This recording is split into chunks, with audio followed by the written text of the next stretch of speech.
So this is the demonstration of the snake robot. This has been 3D printed and it has been crafted in its entire accuracy. If you can zoom in, let me show you the parts. This has been made into 3 different parts, 1, 2 and 3. There are 2 cameras installed. One is at the front side, the other one is at the back side, as you can see over here.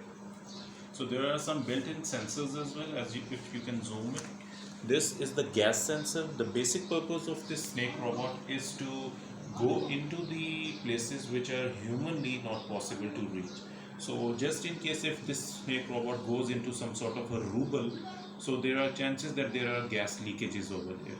So this gas sensor is going to detect any gas leakage and is going to notify the operator that there is some sort of a gas leakage, thereby ensuring preventive measures. Other than the gas sensor, if I can show you, this portion over here is the ultrasonic sensor that is going to act as a collision detector sensor.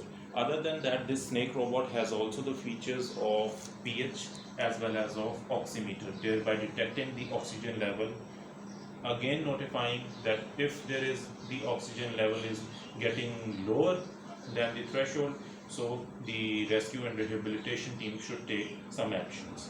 So these are the Wi-Fi built cameras and they are mobile in nature.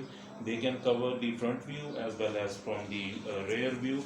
Rear camera covers the rear view. As far as the locomotion is concerned, how it's going to move, these are the helical gears. I can show you some demonstration of it. You can see this is moving. So when this moves in this way, so this basically pushes the robot in the forward direction, thereby having this movement.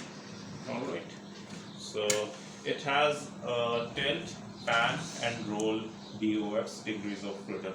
There are some servo motors attached. If you can zoom in, these are the servo motors. For the helical gears, there are the DC motors.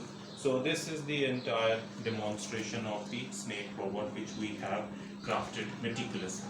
So that would be all. Thank you.